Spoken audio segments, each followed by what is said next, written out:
प्रणाम जय जगन्नाथ मो मातृभाषा चैनल को आपण मानक हार्दिक भाव स्वागत। तो आज आम अलंकार संपर्क में दीर्घ प्रश्नोत्तर आलोचना करवा जहाँकि +3 4th सेमिस्टर नवम पत्र द्वितीय एकक रही।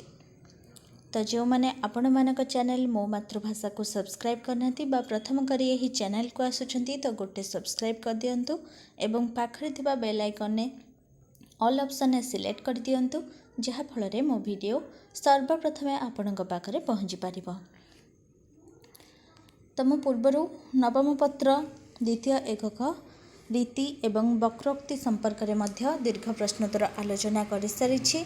तो जो मैंने देखी ना यही वीडियो डिस्क्रिप्शन लिस्ट लिंक दे देवी तो लिंक रे क्लिक करी देखि नेबे। तो आज आम अलंकार संपर्क में आलोचना करिबा।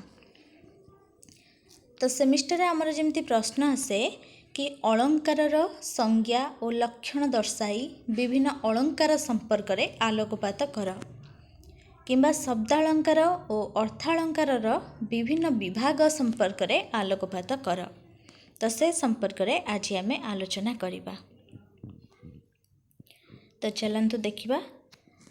प्राचीनतम ग्रंथ ऋग्वेद को अनुध्यान कले जना जाए काव्यशास्त्र रे अलंकार एक स्वतंत्र स्थान अधिकार करिछि।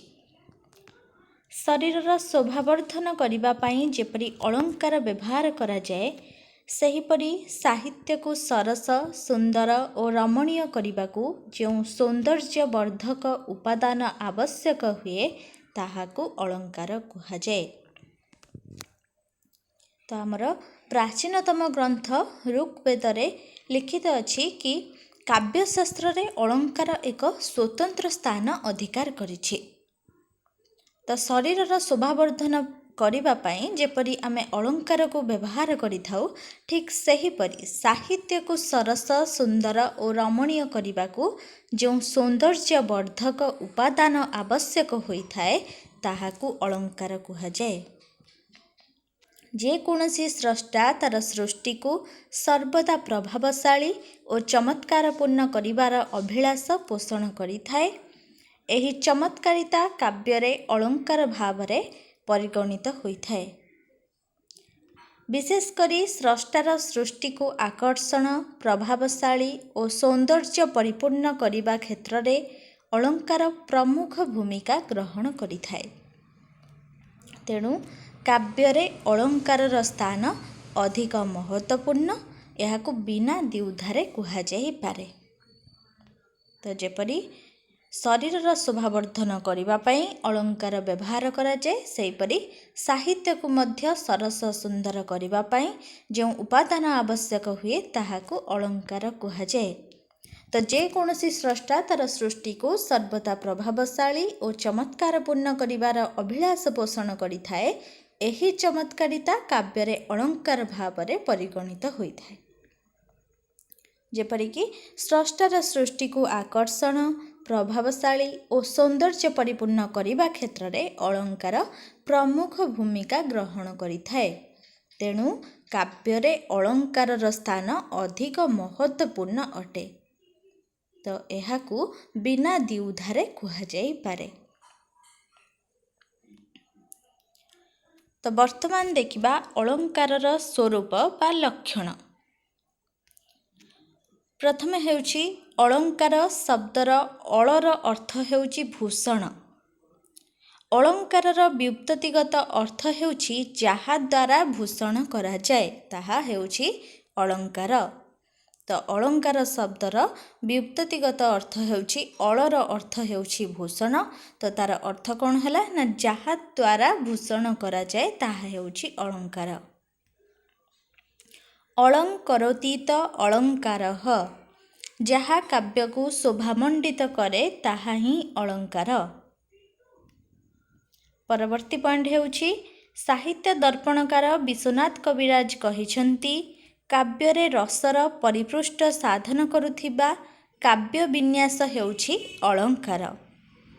तो साहित्य दर्पणकार विश्वनाथ कविराजंक मतरे काव्य रे रसर परिपृष्ठ साधन करुथिबा काव्य विन्यास को अलंकार कुहाଯାଏ।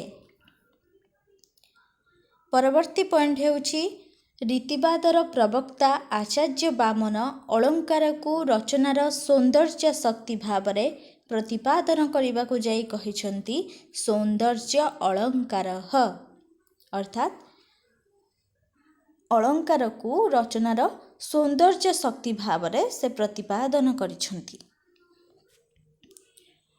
ପରବର୍ତ୍ତୀ ପଏଣ୍ଟ ହେଉଛି ଆନନ୍ଦବର୍ଦ୍ଧନ ଅଳଙ୍କାର ସମ୍ପର୍କରେ ଧ୍ୱନ୍ୟାଲୋକରେ କହିଛନ୍ତି ଅଳଙ୍କାର ହେଉଛି କବି କଳ୍ପନାର ଏକ ଅନନ୍ତ ପ୍ରଖ୍ୟାପନ। ତ ଆନନ୍ଦବର୍ଦ୍ଧନ ତାଙ୍କ ଧ୍ୱନ୍ୟାଲୋକରେ ଉଲ୍ଲେଖ କରିଛନ୍ତି କି ଅଳଙ୍କାର ହେଉଛି କବି କଳ୍ପନାର ଏକ ଅନନ୍ତ ପ୍ରଖ୍ୟାପନ।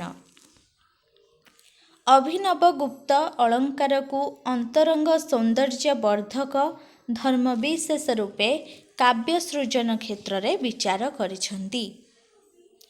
ତ ଅଭିନବ ଗୁପ୍ତ ଅଳଙ୍କାରକୁ ଅନ୍ତରଙ୍ଗ ସୌନ୍ଦର୍ଯ୍ୟ ବର୍ଦ୍ଧକ ଧର୍ମ ବିଶେଷ ଭାବରେ କାବ୍ୟ ସୃଜନ କ୍ଷେତ୍ରରେ ବିଚାର କରିଛନ୍ତି ବା ଗ୍ରହଣ କରିଛନ୍ତି। ପରବର୍ତ୍ତୀ ପଏଣ୍ଟ ହେଉଛି ପ୍ରାଚୀନ ଆଳଙ୍କାରିକ ଆଚାର୍ଯ୍ୟ ଦଣ୍ଡୀ କାବ୍ୟାଦର୍ଶରେ ଅଳଙ୍କାର ସମ୍ପର୍କରେ ମତ ଦେଇ କହିଛନ୍ତି କାବ୍ୟ ଶୋଭାକରାନ୍ ଧର୍ମାନ୍ ଅଳଙ୍କାରନ୍ ପ୍ରଚକ୍ଷତେ, ଅର୍ଥାତ୍ ଯେଉଁ ଧର୍ମ କାବ୍ୟର ଶୋଭା ବା ସୌନ୍ଦର୍ଯ୍ୟ ସଞ୍ଜାତ କରେ ତାହା ହେଉଛି ଅଳଙ୍କାର। ତ ଆଳଙ୍କାରିକ ଆଚାର୍ଯ୍ୟ ଦଣ୍ଡୀ କାବ୍ୟାଦର୍ଶରେ ଅଳଙ୍କାର ସମ୍ପର୍କରେ କ'ଣ କହିଛନ୍ତି ନା କାବ୍ୟ ଶୋଭାକରାନ୍ ଧର୍ମାନ୍ ଅଳଙ୍କାରନ୍ ପ୍ରଚକ୍ଷତେ, ଅର୍ଥାତ୍ ଯେଉଁ ଧର୍ମ କାବ୍ୟର ଶୋଭା ବା ସୌନ୍ଦର୍ଯ୍ୟ ସଞ୍ଜାତ କରେ ତାହା ହେଉଛି ଅଳଙ୍କାର। ଅଳଙ୍କାରକୁ ବ୍ୟାପକ ଦୃଷ୍ଟିରୁ ବିଚାର କଲେ ଏହା କାବ୍ୟର ଶ୍ରେଷ୍ଠ ବିଭବ ପରି ମନେ ହୁଏ ଏବଂ ଅଳଙ୍କାର ଯଥାର୍ଥରେ କାବ୍ୟ ଆତ୍ମା ରୂପେ କାର୍ଯ୍ୟ କରେ। ତ ଅଳଙ୍କାରକୁ ବ୍ୟାପକ ଦୃଷ୍ଟିରୁ ବିଚାର କଲେ ବା ଦୃଷ୍ଟି ନିକ୍ଷେପ କଲେ ତ କାବ୍ୟର ଶ୍ରେଷ୍ଠ ବିଭବ ପରି ହିଁ ମନେ ହୁଏ। ତ ଅଳଙ୍କାର ଯଥାର୍ଥରେ କାବ୍ୟର ଆତ୍ମା ରୂପେ କାର୍ଯ୍ୟ କରିଥାଏ। ତ ବର୍ତ୍ତମାନ ଦେଖିବା ଅଳଙ୍କାରର ବିଭାଗୀକରଣ। ଶବ୍ଦ ଓ ଅର୍ଥର ମଧୁର ସମନ୍ୱୟରେ କାବ୍ୟର ସୌନ୍ଦର୍ଯ୍ୟ ବୃଦ୍ଧି ହୁଏ। ତେଣୁ ଅଳଙ୍କାରକୁ ଦୁଇ ଭାଗରେ ବିଭକ୍ତ କରାଯାଇଛି, ଯଥା ଶବ୍ଦାଳଙ୍କାର ଓ ଅର୍ଥାଳଙ୍କାର। ତ ଶବ୍ଦ ଓ ଅର୍ଥର ଯେଉଁ ମଧୁର ସମନ୍ୱୟ ହୋଇଥାଏ ତ ସେଥିରୁ କାବ୍ୟର ସୌନ୍ଦର୍ଯ୍ୟ ହିଁ ବୃଦ୍ଧି ହୋଇଥାଏ। ତ ଅଳଙ୍କାରକୁ ଦୁଇ ଭାଗରେ ବିଭକ୍ତ କରାଯାଇଛି। ପ୍ରଥମ ହେଲା କ'ଣ ନା ଶବ୍ଦାଳଙ୍କାର, ଦ୍ୱିତୀୟଟି ହେଉଛି ଅର୍ଥାଳଙ୍କାର। ଶବ୍ଦାଳଙ୍କାର ଯାହାଦ୍ୱାରା ଶବ୍ଦ ସରସ, ସୁନ୍ଦର ଓ ଶ୍ରୁତି ମଧୁର ହୁଏ ତାହାକୁ ଶବ୍ଦାଳଙ୍କାର କୁହାଯାଏ, ଯଥା ଯମକ, ଅନୁପ୍ରାସ ଓ ଶ୍ଲେଷ ପ୍ରଭୃତି ଶବ୍ଦାଳଙ୍କାର। ତ ଶବ୍ଦାଳଙ୍କାର କ'ଣ ହେଲା ନା ଯାହାଦ୍ୱାରା ଶବ୍ଦ ସରସ, ସୁନ୍ଦର ଏବଂ ଶ୍ରୁତି ମଧୁର ହେଉଥିବ ତାହାକୁ ଶବ୍ଦାଳଙ୍କାର କୁହାଗଲା। ତ ଶବ୍ଦାଳଙ୍କାର ତିନି ଭାଗରେ ବିଭକ୍ତ, ତାହା ହେଉଛି ଯମକ, ଅନୁପ୍ରାସ, ଶ୍ଲେଷ ପ୍ରଭୃତି ହେଉଛି ଶବ୍ଦାଳଙ୍କାର। ତାପରେ ହେଉଛି ଅର୍ଥାଳଙ୍କାର, ଯାହାଦ୍ୱାରା ଅର୍ଥ ରମଣୀୟ ଓ ଚିତ୍ତାକର୍ଷକ ହୋଇଥାଏ ତାହାକୁ ଅର୍ଥାଳଙ୍କାର କୁହାଯାଏ। ଅର୍ଥାତ୍ ଶବ୍ଦର ଯେପରି ଶବ୍ଦାଳଙ୍କାରରେ ଶବ୍ଦ ଉପରେ ପ୍ରାଧାନ୍ୟ ଦିଆଯାଉଛି ସେହିପରି ଅର୍ଥାଳଙ୍କାରରେ ଅର୍ଥ ଉପରେ ପ୍ରାଧାନ୍ୟ ଦିଆଯାଉଥିବା, ଅର୍ଥାତ୍ ଯାହାଦ୍ୱାରା ଅର୍ଥ ରମଣୀୟ ଓ ଚିତ୍ତାକର୍ଷକ ହୋଇଥାଏ ତାହାକୁ ଅର୍ଥାଳଙ୍କାର କୁହାଯାଏ, ଯଥା ଉପମା, ରୂପକ, ଉତ୍ପ୍ରେକ୍ଷା, ବ୍ୟତିରେକ ପ୍ରଭୃତି ଅର୍ଥାଳଙ୍କାର।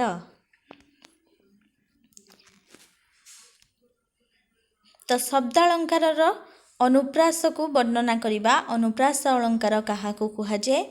ତ ସ୍ୱର ସାମ୍ୟ ଥାଉ ବା ନଥାଉ ବ୍ୟଞ୍ଜନ ବର୍ଣ୍ଣର ପୁନଃ ପୁନଃ ଉଚ୍ଚାରଣକୁ ଅନୁପ୍ରାସ ଅଳଙ୍କାର କୁହାଯାଏ। ଉଦାହରଣ ଦେଖିବା। ଉତ୍କଳ କମଳା ବିଳାସ ଦୀର୍ଘିକା ମରାଳ ମାଳିନୀ ନୀଳାମ୍ବୁ ଚିଲିକା। ତ ଏହି ଦୁଇଟି ପାଦରେ ଯେଉଁ କ, ଳ, ମର ବାରମ୍ବାର ଆବୃତ୍ତି ହୋଇଛି, ତେଣୁ ଏହା ଅନୁପ୍ରାସ ଅଳଙ୍କାର ହୋଇଛି। तो आमर अनुप्रास अलंकार कौन है ना स्वर साम्य थाउ बा न थाउ व्यंजन वर्णर पुनः पुनः उच्चारित होउथिबो तो सेठारे अनुप्रास अलंकार होता है। तो एठारे कौन है ना उत्कल कमला विलास दीर्घिका मराल मालिनी नीलांबु चिलिका कौन होची ना दुईटी पादरे क ल म आदि व्यंजन वर्ण बारंबार आवृत्ति होइछि तेणु कौन होइछि ना अनुप्रास अलंकार होइछि। साधारणतः एही अनुप्रास अलंकार को 5 भागरे विभक्त करा जाइछि यथा छेकानुप्रास वृत्त्यानुप्रास लाटानुप्रास श्रुत्यानुप्रास अन्त्यानुप्रास इत्यादि। परवर्ती हेउछि जमक अलंकार। भिन्नार्थबोधक एक प्रकार शब्दर बारंबार आवृत्ति को जमक अलंकार कुहाଯାଏ। ଏହା मुख्यतः 5 प्रकार यथा आद्य जमक मध्य जमक प्रांत जमक माଳ जमक सर्व जमक। तो जमक अलंकार कौन है ना भिन्नार्थबोधक भिन्न अर्थ हेउथिबा एक प्रकार शब्द बारंबार आवृत्ति को जमक अलंकार कुहाଯାଏ। तो भिन्न अर्थ बुझाउथिबा किंतु एक प्रकार शब्द होइथिबा एवं बारंबार आवृत्ति हेउथिबा तो सेठारे जमक अलंकार होइथाय। तो जमक अलंकार को मुख्यतः 5 भागरे विभक्त करा जाइछि ता हेउछि आद्य मध्य प्रांत माଳ सर्व। आद्य जमक भिन्नार्थबोधक एक शब्द पदर आद्यरे एकाधिक बार व्यवहृत हेले आद्य जमक हुए। आद्य जमक जेहेतु तो भिन्नार्थबोधक एक शब्द पादर आद्यरे एकाधिक बार व्यवहृत हेले आद्य जमक हुए यथा बरजीव रसे देई मानस बरजी बरसे अमेध्य ग्रास। तो जगते केवल कवि सूर्य बलदेव रथ। तो एठारे कौन हेउछि ना आद्य जमक बर जीव प्रथम पाद द्वितीय पाद हेउछि बर जीव। तो बर जीव एवं बर जीव तो एक शब्द किंतु पादर आद्यरे एकाधिक बार व्यवहृत हैला तेणु कौन हैला ना आद्य जमक हैला। तो बर जीव रसे एकाधिक बार व्यवहृत हेउथिबारु एठारे आद्य जमक हेउछि। एठारे प्रथम पाद आद्यरे बरजीव रसे अर्थात गाईर क्षीर एवं द्वितीय पादर आद्यरे बरजी बरसे अर्थात 1 वर्ष त्याग करी भिन्नार्थबोधक शब्दद्वय समुच्चारित होइथिबारु आद्य जमक होइछि। तो बुझिएला। तो परवर्ती देखिबा मध्य जमक। एक शब्द भिन्न भिन्न अर्थरे मध्य स्थलरे व्यवहृत हेले से स्थलरे मध्य जमक होइथाए। उदाहरण देखिबा व्याकुल सलील चर सलील तेजिले बाड़ लेखा लेखा चित्र भजिले। तो एठारे कौन हेउछि ना प्रथम पाद मध्यरे थिबा सलील अर्थ हेउछि जल एवं सलीलर अर्थ हेउछि क्रीड़ा। तो सेहीपरि द्वितीय पादर मध्यरे थिबा लेखार अर्थ हेउछि चित्र एवं परवर्ती लेखार अर्थ हेउछि लेखा जाइथिबा। तेणु कौन है ना एक शब्द भिन्न भिन्न अर्थ बाहरिला एवं मध्य स्थल रे व्यवहृत होउथिबारु से स्थल रे मध्य जमक हेउछि। तो उदाहरण कौन है ना व्याकुल सलील चर सलील तेजिले बाड़ लेखा लेखा चित्र भजिले। तो एठारे सलील सलील पुनः पुनः उच्चारित हेउछि एवं मध्यस्थल रे सेहीपरि लेखा लेखा मध्यस्थल रे बारंबार उच्चारित हेउथिबारु तो एठारे मध्य जमक हेउछि। तो यह हेउछि वैदेहीश विलास कवि सम्राट उपेन्द्र भंजकर। परवर्ती हेउछि प्रांत जमक। भिन्नार्थबोधक एक शब्द पाद शेषरे एकाधिक थर व्यवहृत हेले प्रांत जमक होइथाए यथा स्नान समये मो पयरे दयामयी न पेलिबु तांकु पयरे। तो तपस्विनी गंगाधर मेहर। तो कौन होछि ना भिन्न अर्थबोधक एक शब्द पादर शेषरे एकाधिक थर व्यवहृत हेउथिबारु प्रांत जमक हेउछि। ତ ଏଠାରେ ସ୍ନାନ ସମୟ ମୋ ପୟରେ ଏବଂ ଦୟାମୟୀ ନପେଲିବୁ ତାଙ୍କୁ ପୟରେ। ତ ପୟରେ ପୟରେ ପାଦର ଶେଷରେ ଏକାଧିକ ଥର ବ୍ୟବହୃତ ହେଉଥିବାରୁ ପ୍ରାନ୍ତ ଯମକ ହେଉଛି। ତ ପ୍ରଥମ ପାଦ ଶେଷରେ ଥିବା ପୟରେ ଅର୍ଥ ହେଉଛି କ'ଣ ନା ଜଳରେ, ଏବଂ ଦ୍ୱିତୀୟ ପାଦ ପୟରେ ଅର୍ଥ ହେଉଛି ପାଦରେ। ତ ଏପରି ଭିନ୍ନ ଅର୍ଥ ହେଉଥିବ ତ ଭିନ୍ନାର୍ଥବୋଧକ ହୋଇଥିବାରୁ ଯମକ ଅଳଙ୍କାର ହେଉଛି। ତ କେଉଁ ଯମକ ନା ପ୍ରାନ୍ତ ଯମକ। ତ ପରବର୍ତ୍ତୀ ହେଉଛି ମାଳ ଯମକ। ମାଳାବଦ୍ଧ ଭାବରେ ସମଚାରିତ ଭିନ୍ନାର୍ଥବୋଧକ ବ୍ୟବହାରକୁ ମାଳ ଯମକ କୁହାଯାଏ। ଯଥା ବୃହତ୍ ଭାନୁ ଭାନୁ ପ୍ରଭାତାପ ନାହିଁ ବୃତ ତମାଳ ମାଳ ମାଳତୀ ଲତା ଯହିଁ। ତ ବୈଦେହୀଶ ବିଳାସ କବି ସମ୍ରାଟ ଉପେନ୍ଦ୍ର ଭଞ୍ଜଙ୍କର। ତ ଏଠା କ'ଣ ହେଉଛି ନା ମାଳାବଦ୍ଧ ଭାବରେ ରହୁଛି ସମଚାରିତ ଭିନ୍ନାର୍ଥବୋଧକ ଶବ୍ଦ। ତ ମାଳ ଯମକ ଅଳଙ୍କାର ହେଉଛି। ତ ଏଠି କ'ଣ ହେଲା ବୃହତ୍ ଭାନୁ ଭାନୁ ଭାନୁ ପ୍ରଭାତାପ ନାହିଁ ବୃତ ତମାଳ ମାଳ ମାଳତୀ ଲତା ଯହିଁ। ଏଠାରେ କ'ଣ ହେଉଛି ନା ମାଳାବଦ୍ଧ ଭାବରେ ଉଚ୍ଚାରଣ ହେଉଛି। ତ ପ୍ରଥମ ହେଉଛି ବୃହତ୍ ଭାନୁ ଅର୍ଥାତ୍ ଅଗ୍ନି, ଦ୍ୱିତୀୟ ହେଉଛି ଭାନୁ ଅର୍ଥାତ୍ ସୂର୍ଯ୍ୟ, ଏବଂ ପରବର୍ତ୍ତୀ ଭାନୁପ୍ରଭା ହେଉଛି କିରଣ। ତ ଦ୍ୱିତୀୟ ପାଦରେ ରହୁଛି ତମାଳ ଅର୍ଥାତ୍ ବୃକ୍ଷ ବିଶେଷ, ଏବଂ ମାଳ ଅର୍ଥାତ୍ ସମୂହ, ଏବଂ ମାଳତୀ ହେଉଛି ଲତା ବିଶେଷ। ତେଣୁ ଏଠାରେ କ'ଣ ହେଉଛି ନା ଭିନ୍ନ ଅର୍ଥ ସୂଚାଉଛି ଏବଂ ମାଳାବଦ୍ଧ ଭାବରେ ବ୍ୟବହୃତ ହେଉଥିବାରୁ ସମଚାରିତ ଶବ୍ଦ ଏଠାରେ ମାଳ ଯମକ ଅଳଙ୍କାର ହେଉଛି। ଏଠାରେ ଭାନୁ ଓ ମାଳ ଶବ୍ଦ ଦ୍ୱୟ ବିଭିନ୍ନ ଭଙ୍ଗୀରେ ଭିନ୍ନ ଭିନ୍ନ ଅର୍ଥ ପ୍ରକାଶ ନ କରି ମାଳବଦ୍ଧ ରୀତିରେ ବ୍ୟବହୃତ ହୋଇଥିବାରୁ ମାଳ ଯମକ ହୋଇଛି। ପରବର୍ତ୍ତୀ ଅଳଙ୍କାର ହେଉଛି ସର୍ବଯମକ। ତ ଭିନ୍ନାର୍ଥବୋଧକ ଏକ ପ୍ରକାର ଶବ୍ଦ ପଦ ମଧ୍ୟରେ ଏକାଧିକ ବାର ବ୍ୟବହୃତ ହେଲେ ସର୍ବଯମକ ହୋଇଥାଏ। ଅର୍ଥାତ୍ ଭିନ୍ନ ଅର୍ଥ ସୂଚାଉଥିବ କିନ୍ତୁ ଏକ ପ୍ରକାର ଶବ୍ଦ ହୋଇଥିବ। ତ ପଦ ମଧ୍ୟରେ ଏକାଧିକ ବାର ବ୍ୟବହୃତ ହେଉଥିବ ତ ସେଠାରେ ସର୍ବଯମକ ଅଳଙ୍କାର ହୋଇଥାଏ। ଉଦାହରଣ ଦେଖିବା ବିରାଜି ବର କନକ କଦମ୍ବ ରୁଚିରେ ବିରାଜି ବର କନକ କଦମ୍ବ ରୁଚିରେ। ତ ବୈଦେହୀଶ ବିଳାସ ଉପେନ୍ଦ୍ର ଭଞ୍ଜଙ୍କର। ତ ପ୍ରଥମ ପାଦ ବିରାଜି ଅର୍ଥାତ୍ ଦେଦୀପ୍ୟମାନ, ଏବଂ ବର ଅର୍ଥାତ୍ ଶ୍ରେଷ୍ଠ, କନକ ଅର୍ଥାତ୍ ସୁବର୍ଣ୍ଣ, କଦମ୍ବ ହେଉଛି ସମୂହ, ରୁଚିରେ ହେଉଛି କାନ୍ତି ଦ୍ୱାରା। ତ ଦ୍ୱିତୀୟ ପାଦ ବିରାଜି ଅର୍ଥାତ୍ ପକ୍ଷୀ ସମୂହ, ବର କନକ ଅର୍ଥାତ୍ ଉତ୍କୃଷ୍ଟ କନକ ଚମ୍ପା, ଏବଂ କଦମ୍ବ ଯାହାକି କଦମ୍ବ ବୃକ୍ଷ, ରୁଚିରେ ହେଉଛି ମନୋହର। ତ ଏଠାରେ କ'ଣ ହେଉଛି ନା ଭିନ୍ନାର୍ଥବୋଧକ ଏକ ପ୍ରକାର ଶବ୍ଦ ରହୁଛି, ପଦ ମଧ୍ୟରେ ରହୁଛି, ଏକାଧିକ ବାର ବ୍ୟବହୃତ ହେଉଥିବାରୁ ସର୍ବଯମକ ହୋଇଥାଏ। ତ ଏଠାରେ କ'ଣ ହେଲା ବିରାଜି ବର କନକ କଦମ୍ବ ରୁଚିରେ ବିରାଜି ବର କନକ କଦମ୍ବ ରୁଚିରେ। ତ ଏଠାରେ ପ୍ରତ୍ୟେକ ଶବ୍ଦର ଭିନ୍ନ ଅର୍ଥ ସୂଚାଉଛି କିନ୍ତୁ ଭିନ୍ନାର୍ଥବୋଧକ ଏକ ପ୍ରକାର ଶବ୍ଦ ହେଉଥିବାରୁ ତ ଏଠାରେ ସର୍ବଯମକ ଅଳଙ୍କାର ହେଉଛି। ପରବର୍ତ୍ତୀ ଅଳଙ୍କାର ହେଉଛି ଶ୍ଲେଷ ଅଳଙ୍କାର। ଯେଉଁଠାରେ ଗୋଟିଏ ଶବ୍ଦ ଦୁଇ ବା ତହିଁରୁ ଅଧିକ ଭିନ୍ନାର୍ଥ ପ୍ରକାଶ କରେ ସେଠାରେ ଶ୍ଲେଷ ଅଳଙ୍କାର ହୁଏ।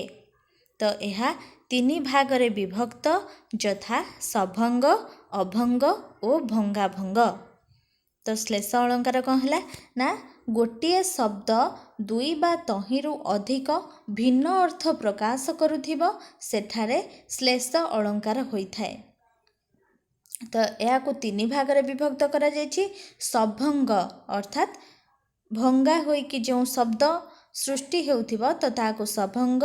ତ ଅଭଙ୍ଗ ଯାହାକୁ ଶବ୍ଦ ଭଙ୍ଗା ନ ହୋଇ ଭିନ୍ନ ଅର୍ଥ ପ୍ରକାଶ କରୁଥିବ ସେଠାରେ ଅଭଙ୍ଗ, ଏବଂ ଭଙ୍ଗାଭଙ୍ଗ ତ ସଭଙ୍ଗ ଅଭଙ୍ଗ ଉଭୟ ରହିଥିବ ତ ସେଠାରେ ହେବ ଭଙ୍ଗାଭଙ୍ଗ ଶ୍ଲେଷ।